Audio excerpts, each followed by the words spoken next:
This is a Hot Pie Media original. He's dressed up for the show today for the Zoom call. He is Stephen Toland, attorney here in Austin, who, for better or worse, has found himself as the unofficial legal analyst for this show. All right, counselor, I think I asked you a week or so ago what COVID things are hanging out there, and sure enough, post Southwest Airlines meltdown, for any number of reasons, Greg Abbott issues, for lack of a better term, anti-vax mandate. Any entity, right? Any entity.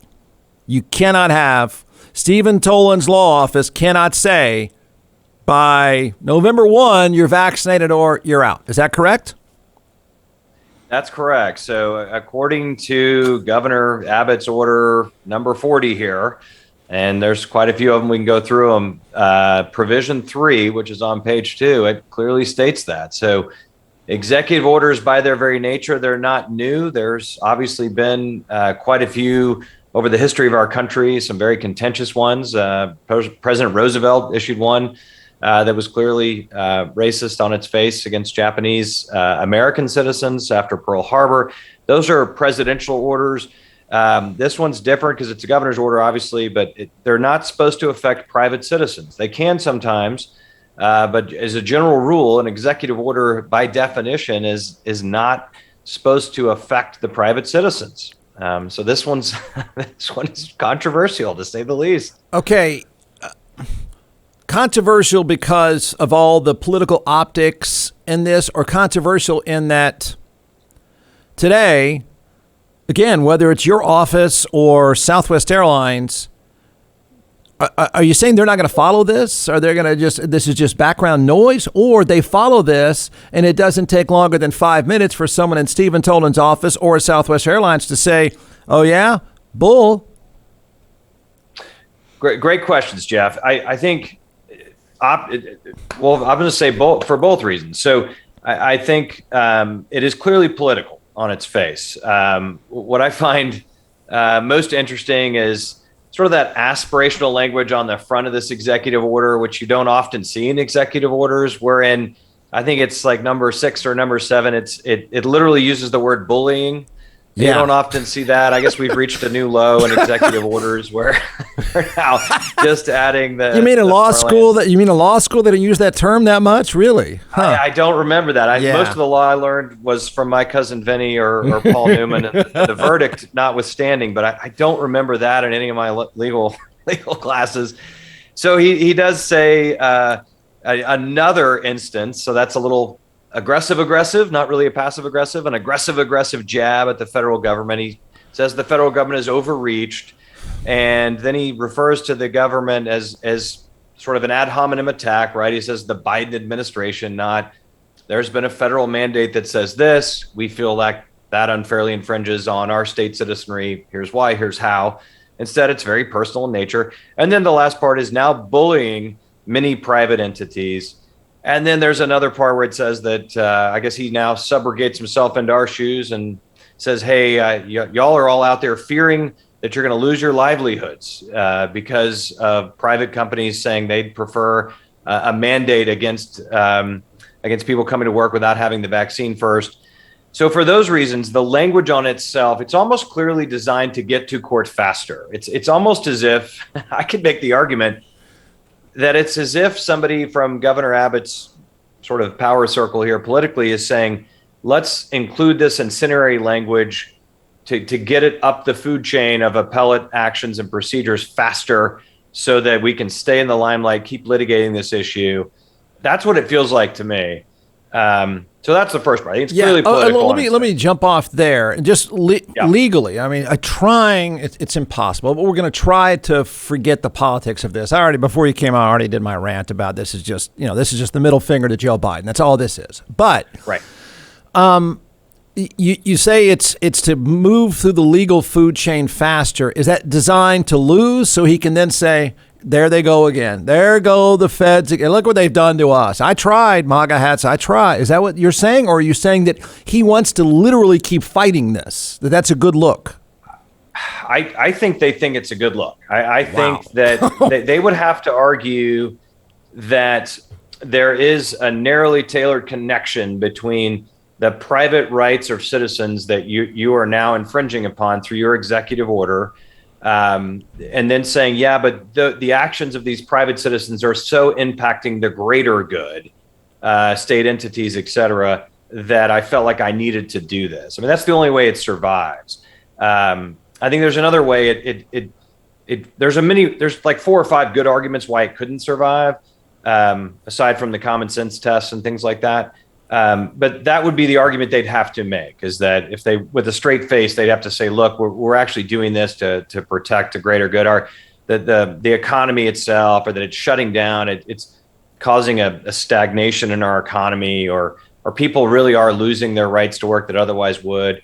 I don't know how you do that. I don't think you can. I don't think it's legal. But there's no metric that backs that argument up, correct? No, that's just what you would have to argue when you start having an executive branch come in and say, look, this is what I need you to do because I'm protecting the greater good. The idea of an executive order is to fill in a gap for some type of societal public interest, right? You weigh societally utilitarian arguments for the greater good, and then you would say, look, public health crisis or some other economic crisis, et cetera. And then the legislature is supposed to come in after that if that need is more permanent. In other words, that temporary fix the executive branch is trying to alleviate or ameliorate. Yeah, we're now going to do that. Now, legislature, y'all need to come back and permanently fix this because it's still sticking around, this problem. I don't know how you do that with this. I mean, I don't think you can. Wait. So there's special session. Well, there's special sessions on top of special sessions on top of special sessions. Now we have a special session 3 where he's included in this order on page 1. He's ordered them to go back and add this as a priority. And so then that becomes trickier. I think if that's the case, the argument there is constitutionally, I don't know how you define sort of your conscience. If your conscience says, I can't take the vaccine, that argument seems to have failed at the education level, right? So when Governor Abbott says, hey, we have under Chapter 161 of the Health and Safety Code or other areas, we've already covered immunizations. We handle those at the state level. Those arguments against immunizations and forced immunizations in public school because of your own conscience and things like that, I think those arguments have failed in the past. And so I don't see how this, if it tried to become a law, would stand. I don't know how you would constitutionally be able to define, I'm not going to take this vaccine because it's against my conscious disregard. Sort of just a fundamental question about who gets to call the shots on vaccine mandates in the state of Texas. I remember early in the pandemic, Steve Adler, the mayor of Austin, saying, my hands are tied. This is clearly the governor's call. So I think we're all a little confused. The president steps up, gets serious and says, that's it. Employers of X size have to have, I'm instituting a vax mandate as of X date. Which one of these offices gets to make this call? Well, that is a great point. I think it's important for people to understand that. One of the first things any trial lawyer learns, of course, is that one of the easiest arguments to make, and judges really prefer this, is if there's a clear-cut delineation between which law takes precedence over another law, and that's clear-cut, that's always kind of nice. In this case, executive is always going to take precedence over. I'm careful not to use the pun of Trump's because that's just too much. Yeah. But, federal Trump state. Oh, yeah, right. The irony there. But yeah, federal law, executive orders from the presidential level under Article 2 of the United States Constitution, which is where that authority typically vests from and comes from, would take precedence over any state executive order. For all intent and purposes, that argument typically will win the day. Okay, let's take this to the street level here. There's pretty extreme stories now. Okay, so I run Jeff's Coffee Shop, wine bar and restaurant. Let's make it appropriate here.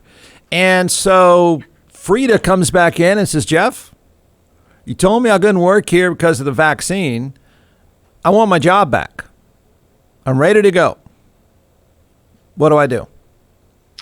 So your example is that if she comes back now, you would let her go previously. Yeah, I said we're the deal is here. We're dealing with the public. Blah blah blah. Our customers need to know that we're vaccinated. It's Tom, who's in the kitchen back here, our sommelier Tom. Let's do this. Let's make it Jeff appropriate. Our sommelier Tom, he's immunocompromised, and we can't do this to him. So everybody, you got to get vaccinated, or else this is not the place for you. Frida says this is not the place for me. I'm a MAGA Hat 2.0. I love this stuff. I want no vax. She comes back and says, I would like to work there again. Okay. So notwithstanding your concerns about how a sommelier mixes with a MAGA 2.0, we're gonna gloss over that. The fact that you have a sommelier. All right, awesome. Forget that. Well, let's just say they're serving Coors Light. Okay, let's. I was thinking more a breakfast taco beer for you, but sommelier is nice. I like that. This is really where the rubber meets the road, as you're saying. Let's take this to the streets here. Right now, as it stands, essentially you could be subject to $1,000 fine. So the fine's not delineated in the governor's order 40, but in paragraph 2, it cites the appropriate government code. And if you dig into that, you'll see that's in theory the max fine. The max fine on that's $1,000, not a jailable offense. So I think you would be in your rights, though, as the employer, to demand that she provide documentation as to why she's not, and I don't know what documentation means. That's one of my problems with this provision here. But what's her conscious? I forgot the language here, but it's like against your conscience or your personal conscience. So what is your reason that it violates your personal conscience? I talked to our lawyer, Steve, and he told me to ask you this. And she goes, okay, I don't want to do it. It's going to kill me. Let me have my apron back. Yeah, I mean, if I'm advising you and you're trying to get your business up and going in this age of COVID right now, I would say, what is your level of comfort with discomfort? Do you want to challenge this and be the first one through the gate to challenge this? Or are you interested in, are you worried that your sommelier is going to quit? So which person's more important to you, sadly, as far as a job position?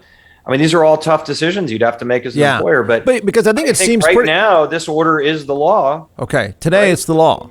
Today it's the law. So okay. I think you would be in your rights to ask this person. Now you could also, I mean, you could provide accommodations. You could say, look, I can give you your job back, but you're not hanging out near the kitchen or the sommelier. That's not happening because I know they're going to walk, is what you're thinking internally. So then you're going to set up some accommodation with this person, work remotely, I guess. But how's that going to work in the food and beverage industry, right? So, okay, I don't know. So let's say I tell her, like, I don't want to deal with you, Frida. Business is coming back. Things are good. Everybody else seems to be happy here. I'm sorry. Get out of my face. She is a anti-vaxxer. She's a crusader. She's angry. Oh, yeah, I'll find somebody to take on my cause. And we all know she will. I mean, it's not going to be hard to find people standing out in front of businesses going, my body, no vax or whatever. So she goes out and finds the next lawyer, or she's, makes a compelling story and she's on Fox News, or, we know how this thing plays out. So who shows up at my restaurant, my wine bar, and gives me $1,000 ticket? Well, let me answer that first part, and then let's get to the enforcement component of it and who would be enforcing it. So if I'm counseling you, Jeff of Jeff's Wine Bar, then I'm going to tell you I would clearly state, and I would put this in some type of separation agreements or severance agreement or something, and I might consider taking the equivalent of what would be a $1,000 fine if you could, and maybe offer them and put it in writing and say, look, our numbers aren't what they are, or we've altered how we're positioning our staff as front greeters with our patrons that come in, or we've changed our I would come up with some neutral reason that's not in violation of this order as a reason for not bringing this person back. I mean, that's just between you and I, us chickens in the hen house here. That's what I would tell you. Okay. Okay. I don't think what a hassle for everybody operating a business. Absolutely. I mean, absolutely. I think employment lawyers are going to have to get up to speed on how to negotiate through this or advise clients on this stuff. No doubt about it. But If I'm counseling you as a business owner and you know this is going to blow up your business and people are going to walk, then I'm going to tell you, look, if you clearly don't want that person back, it's still an at-will state. I mean, at this point in our, I'm hoping there's a future in our dystopian world for trial lawyers at some point. I don't know where we're going here, but in the future, I still think this governor's order or future orders doesn't change the fact that Texas is an at-will state. And we talked about that in the past. So you can come up with other neutral reasons as to why somebody is not available to come back to their old job. Now, someone's going to file for unemployment benefits or someone's going to potentially file a grievance against you or a lawsuit against you. I get it. But if you can lay those things out and clearly communicate them, you'd probably be safe to do that. Okay. Now, but I would say I'm not following all that. I'm trying to make my money back. Life is chaos. We're just trying to run this place. And I say, Frida, get out of my face. Okay. Go find somewhere else. I don't want to talk to you. Go, get out of here. Now she's pissed. Here comes what? John McClellan is the co-founder and creator of ATX Hot Sauce, now in all 50 states and several retail outlets as well. So what we're going to do today is we're going to let this social media rock star chef walk us through 4 different sauces, and then I'll taste, and we'll tell everyone why they should buy. You can give the science behind these, and then I'll make the simple recommendation. Go to atxhotsauce.com. All right, I don't think anybody's heard the website. Yeah, I know. By you, Jeff, I've never heard it that. is atxhotsauce.com. I'll say I got that one right. 345 times, atxhotsauce.com. So let's do it. I brought 4 flavors here, and we're going to test your palate today. Okay. And I only brought 4 because I didn't think you could handle 5 or 6. Yes, probably a smart move. Yeah. And so the first one we're going to try here, it's called Beet Heat. And just like the name implies, it has beets in it. It's made with red Fresno peppers. Red Fresnos are red peppers that are they're hotter than a jalapeno and a little bit less than a serrano. So not super hot here, just a lot of really good flavor. So we're going to start with this one, and then we're going to move up the chain. Okay. I've had the Beet Heat, but okay. Yeah, we're going to try it though. It goes well with a cab. All right, Jeff's savoring Beet I'll Heat. even do it with you, so that should be all right. Now remember, it is hot sauce. Yeah. Oh, it is. It's hot sauce. Trust me, man. Wait, is that one hot to you? No. A little. Yeah. The great thing with the fermentation process is you get a bunch of the flavor right up front. Yeah. And then the heat comes, but then it dissipates pretty quickly, especially with the red Fresnos. This is not a very spicy one, but it is a very tasty one. Goes on great on sandwiches. Beet Heat. Beet Heat. B-E-E-T. Heat. All right. Go to atxhotsauce.com. That's right. So first of all, whoever can enforce this, I guess the police in theory could issue you a citation. So that would be no different than a typical Class C infraction, some type of fine. It's a municipal fine. So I would suppose, depending on where your business is, if you're downtown, you could end up in Austin Municipal Court, or you could end up in Justice of the Peace 5 here in Travis County. And then who sort of has standing to alert the authorities, I guess you would call 311 and you would report this grievous infraction. And then in theory, a disgruntled employee could do it. A competitor could do it.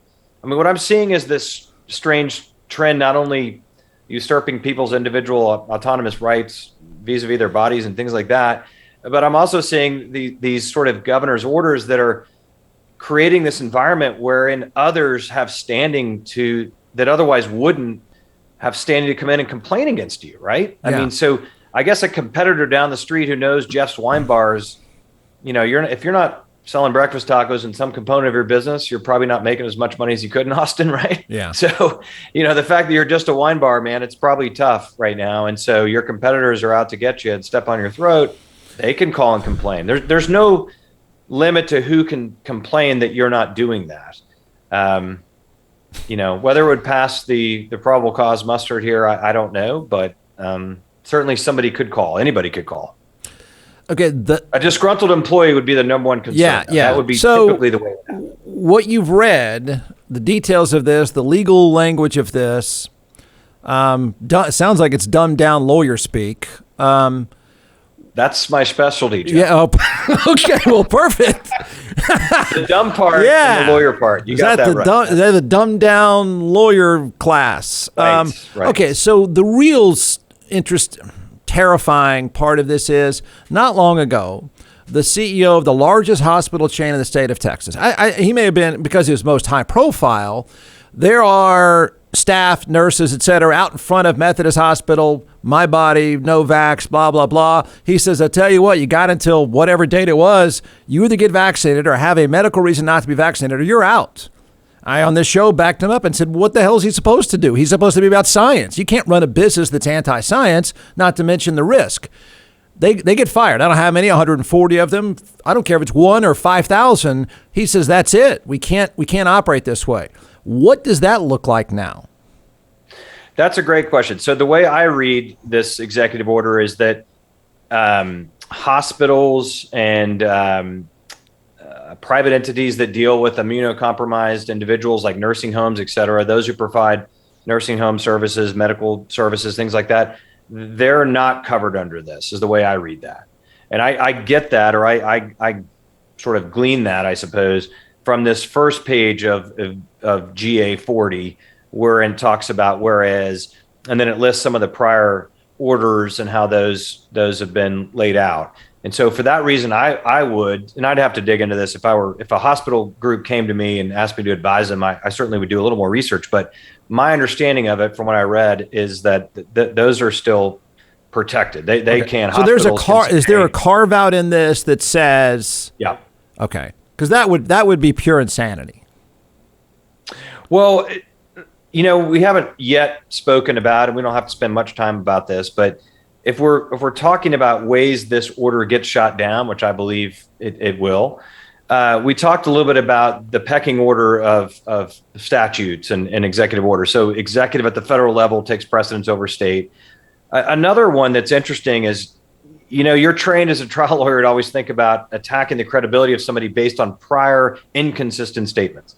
And so it would be interesting to go back and look at these orders and see how many of these directly conflict or contradict one another.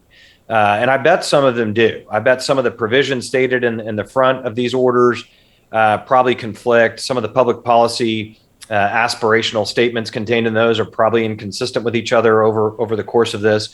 And so I think that also is going to be a challenge if you're a lawyer hired by Governor Abbott's team to go in there and support this. God have mercy on your soul, but you will be faced with some difficulty, I think, trying to explain the consistency of where the governor is going with this. Now, the counter to that is, hey, this is it's inorganic science, pun intended, right? It's changing, it's evolving, it's moving. It's not our fault, but I think that's a challenge too. Had he done this last Wednesday or even last Friday, would that have changed the John Music Festival in Zilker Park on its face? Because it had a vax mandate, and apparently that vax mandate worked. Right. Great question. I mean, I took my kids and went to it, and we showed our vaccine cards to get in, but had he done this, it would have changed that. Yeah. Sure. Okay. So had he done this last Wednesday, the goons could be standing there at the gate saying, "Don't ask for that guy's card." Correct. Correct. What's interesting, though, is you had several well-known artists, allegedly, one of my favorite lawyer words, decide not to participate in ACL because they didn't feel like it was safe, or they didn't agree with some of the politics going on around, vis-a-vis vaccine orders and mask mandates, et cetera, in Travis County or in Texas for that matter. And so I wonder what would have happened then if several big-name acts at the last minute had cited some type of force majeure provision to get out of the specific performance requirements of their contract to perform. And then you would have a huge lawsuit, probably because, front gate, et cetera. I mean, you can imagine what would happen then if they couldn't put on ACL with some of the big name acts, and they're forced with this decision about trying to sue these bands or performers to come in and specifically perform pursuant to their contract obligations versus the governor's order, things like that. I mean, that could have been absolute chaos, I would imagine. Yeah. So pulling the curtain back a little bit, you're almost laughing. The emperor has no clothes. Yeah, is that what you yeah. You're almost laughing at what's been provided by Greg Abbott. And I find that even more pathetic politically, because this guy is not Rick Perry. This guy's not Donald Trump. This guy all due respect, is not some buffoon. He is a trained lawyer at the highest level. Right. And he knows this language. I mean, you keep saying, we're going to go hire lawyers. This guy, if anybody doesn't need, again, if this were Rick Perry writing this on a yellow pad, we'd all be laughing at it because it's, it's just some guy. But this is a highly trained lawyer who's fought at the highest level, writing stuff that it almost make you seem to be saying it's beyond dumbed down lawyer. It's incendiary it's almost incendiary on it. Well, it's incendiary on its face, and it seems to almost be intentional, the incendiary language. Yeah. And so that I find interesting. If I were arguing against it, which would be obviously the funner position to take, I would argue, I would cite that. I would cite the inconsistencies of prior orders. I would cite how federal law trumps state law. And I would definitely cite this language and how he keeps including it.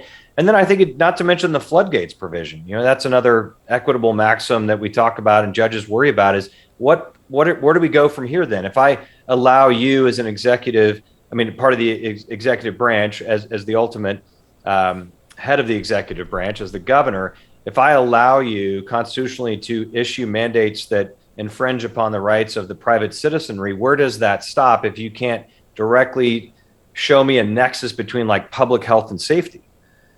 Because what's funny is that, it's funny and sad.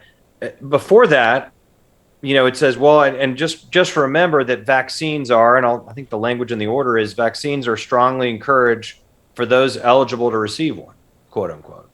And so how does that relate to, you go work somewhere else. There's plenty of people who hire you where you don't have to have the vaccine.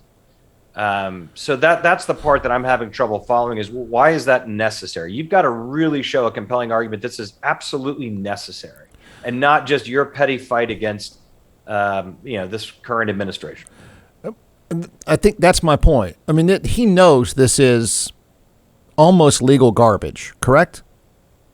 I can never speculate what he knows or doesn't know, but I can't imagine, given the way it's worded and the language in it, and that it's wholly against what executive orders are for and how they work, that it's not quote unquote legal garbage. Listen, if I'm an Abbott fan, I'm listening to me, this trial lawyer, and I'm like, you tell me other presidents in the past haven't used executive orders for political sway and motivate. I get it. Right. It doesn't, two wrongs don't make a right. We can only do and analyze that which is in front of us today. Yeah. And as we sit here today, that to me is quote unquote legal garbage. To quote Jeff. Well, yeah. That's right, Mark Twain.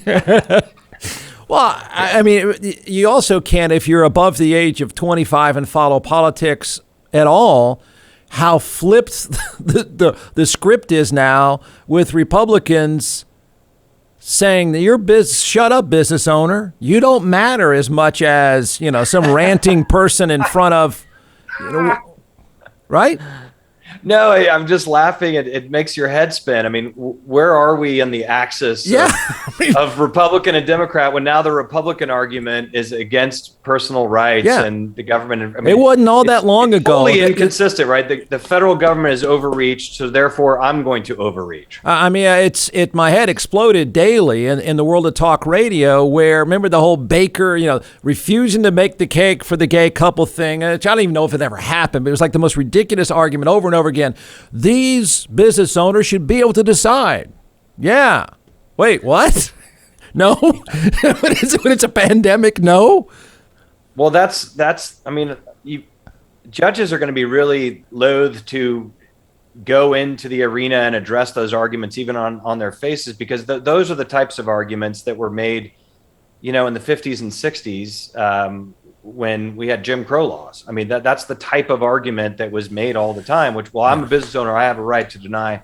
Okay, no, you don't. Not in certain levels. Not when it affects it was interstate commerce and, the 11th provision of our Constitution that helps turn the tide there. But that's an argument that's failed over and over again. If I'm a judge, I don't want to step into that. I don't know I don't know where this fits in sort of the legal scope, or I don't know if it's political and if it's business, but the tipping point seems like it's Southwest Airlines. I don't know if Southwest Airlines, I can't figure that one out, to be honest. Did Southwest really have hiring problems And Southwest has so much stick and so much power in this state. They said, hey, man, we can't get anybody to go and, have those little flashing lights out there because they don't want to work. And then the politicians jumping on, including Chip Roy, a congressman, saying shut him down, which I thought was, well, that's nice. That's nice, Mussolini. Yeah, can you just stay away from my travel plans? Yeah, in the fall, exactly. You screw up my Vegas flight, I'm really college pissed. Football and other important things that I've got on my calendar, Chip. What is there a legal takeaway to the events of Southwest Airlines announcing a vax mandate? Everything goes sideways over the past 3 days, which they say is a scheduling issue, but the politicians are saying, no, it's a vax issue. I don't know. I mean, whatever your expertise is, does any of that make any sense? Well, I'm not sure it makes sense. I don't know the strike numbers. I don't know how many pilots are on strike. Yeah. So that's one thing I'd want to dig into and find out the difference there. But if I'm Southwest, I'm looking, I have more than 100 employees. I'm looking at you can't, if the federal government is telling you your passengers have to behave a certain way or need to wear masks or things like that, it's clear in the public interest that airfare continue. Airfare affects all the states, not just one particular state, last I checked. And so I would argue that they're just trying to comply with executive orders and get through the pandemic as fast as you can. So I'm not thinking that argument holds water at all. I don't see how. Yeah, well, it doesn't add up business-wise either. I mean, if there's anybody, it's one thing in my wine bar and whatever righteous position I have, but they're in the travel industry getting their butt kicked over the past year, including Delta was the first one in the clubhouse saying, no, here's our deal, and it's worked for them. So it doesn't make sense that behind the scenes, this is Southwest Airlines saying, hey, cut us some slack. This vax thing is an issue. Correct? Correct. Okay. Correct. Yeah. And I don't know really how many pilots are that upset about that. I don't know the answer. Yeah. That surprises me. Yeah, that surprises me. I find that hard to believe. I think they want to work too, right? It stretches credibility slightly to suggest otherwise. Yeah. And then Chip Roy or whatever congressman said, shut him down. Yeah, go do that, right? I'm not sure what the authority is for that, but yeah, how's that going to help anybody too? I mean, I don't know, Jeff. It's a dystopian world right now. Yeah, really. Does that help you? You get more business from this chaos or not? I don't know. I'm you joked about that business. You joked about that. You'd be not an ambulance chaser, a COVID chaser. Look what's going on now. You could be an anti-vax chaser. Go to the next Trump rally and start handing out some cards, man. Oh my gosh! I have my standards, I guess. go to a Molly Hatchet concert and hand out some cards. Yeah. Well, I feel like it's Molly Hatchet flirting with disaster every day here. That's what I feel like. All right, Stephen. Thanks for doing this. Thanks for dressing up today. Oh, you got it. All right. Have a good one. Stephen Toland. From the Hot Pie Media Studios in Austin, Texas, it's the Jeff Ward Show. Listen at jeffwardshow.com.